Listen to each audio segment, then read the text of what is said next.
From drawing a blank, Super Bowl style. Patrick Mahomes never really found his groove last night. Only the second time Mahomes threw a multiple pick game all season. So, Brandon, Mahomes' Super Bowl 55 performance was blank.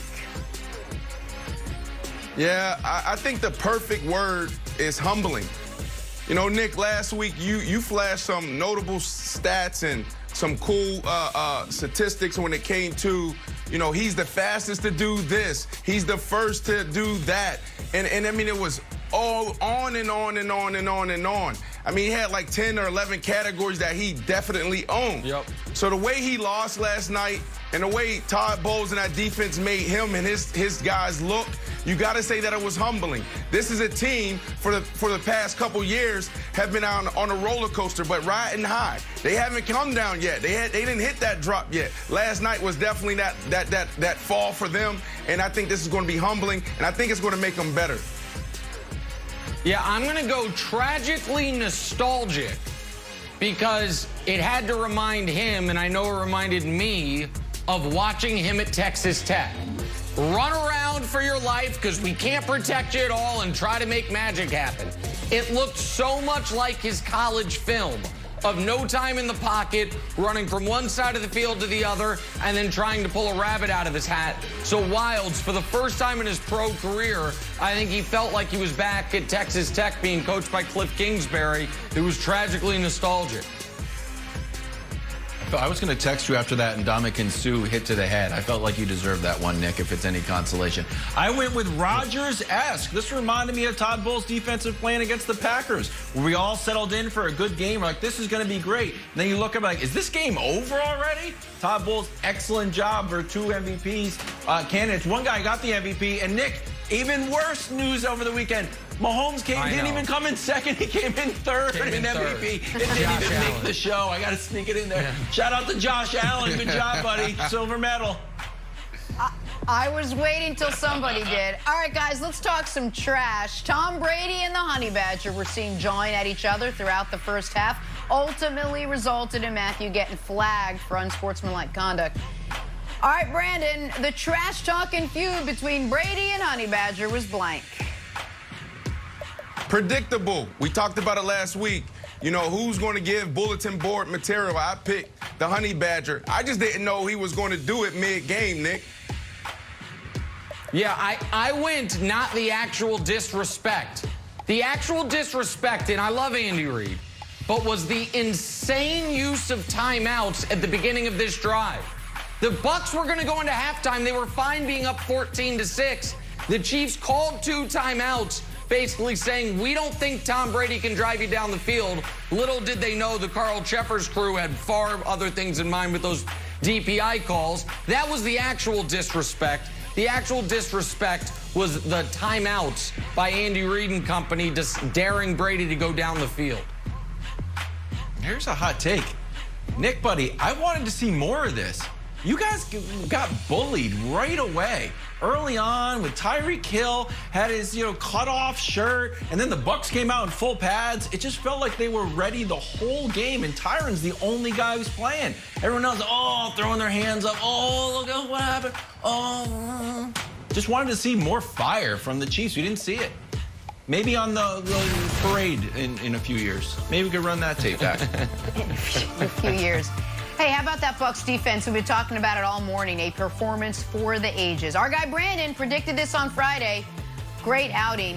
True. Sacked Mahomes 3 times, hit him 8 times, picked him off twice. Hey, Brandon, Todd Bowles' coaching performance in Super Bowl 55 was blank. Legendary. Not because of how they won, but it's who they beat and how they did it. I mean, think about it. It's Andy Reid on the other side. Hall of Fame coach, super creative, one of the greatest offensive minds out there. You have this guy right here, Patrick Mahomes, the baby GOAT, and then you have Travis Kelce, Tyreek Hill, who's 99 rated on Madden, and they're potentially the best receiver tight end duo ever. So when you think about how they did it, he made them look like Lake Howell High School in Orlando, Florida. That's what he did to this team. This offensive group, who's potentially the best that's ever done it. Legendary. Yeah, I said Wilt's 100-point game And here's why.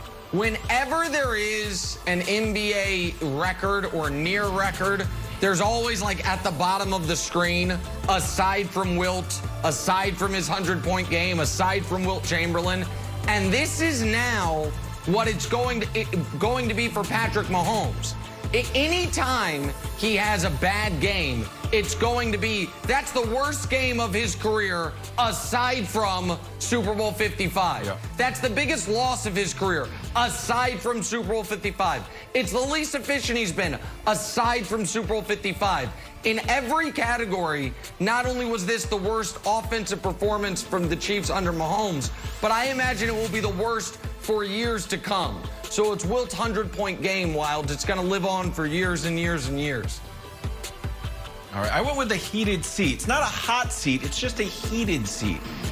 And Todd Bowles being available for a head coaching job makes me think that GMs and owners have to have a conversation today. Like, are we sure we love our coach? So I just saw this guy shut down Patrick Mahomes, saw him shut down Drew Brees. Aaron Rodgers played okay, threw 3 interceptions. So I think someone's looking around, not 3 this time. I think someone's looking around and saying, maybe Todd Bowles should be our head coach. I think you've got to have those conversations if you're not in love with your coach today. All right, moving on. The compatriots congratulated Tom Brady last night on Twitter. A little awkward for Bill Belichick, perhaps, who could have used a Tom Brady this year after he let that Tom Brady walk last year. So, Brandon, Tom Brady winning his Super Bowl with the Bucs should have Belichick feeling blank. Be honest. He should be proud. He drafted him. He developed him. That's nice. I mean, this guy picked him in the 6th round with the 199th pick. Like, this dude should be proud. This is his baby. But obviously, all of us on television is going to talk about who was more important, Bill Belichick or Tom Brady. Bill Belichick right now is like, you know what? That's my guy. Yeah, Brandon, that's a very nice answer. It's also the absolute wrong answer. You know how Bill Belichick should be feeling today? Like me. Let's hear it. Bill Belichick should be feeling just the way I feel. Like a total bleeping moron. That's how he should feel. Exactly how I feel. Just stupid. Angry at yourself, regretting a lot of decisions, rehashing things, saying every decision I've ever made in my life has led me to this moment sitting here today. Bill Belichick, he wanted to stay. And by the way, Kyle Shanahan and John Lynch, new Hall of Famer John Lynch, shouldn't be feeling so hot either, as this offseason, that's where Brady wanted to go. And they're like, no, let's stick with Jimmy G. So they should all be feeling like me, just stupid and angry. But they're not broke. I'm broke now. I just. All right, I went with motivated. I love it. Here's the weirdest thing about it. What? It's been 18 months since Tom Brady put his Massachusetts house up for sale. He went and played a full season with the Patriots, and now he won the Super Bowl. Patriots still do not know who their quarterback is going to be next year. It's been a long time. So when you saw the house go up for sale, and we wrote all the articles, Bill Belichick should have had some plan. Right now, I do not know who's going to be the Patriots quarterback. We've got to figure it out soon because I'm starting to get quite nervous, to be honest with you, Brandon. Well, I'm thinking maybe he's happy. Your old buddy Kevin Wild's pretty nervous. Listen, after hearing all this, after watching all that, maybe the Patriot way was the Brady way out.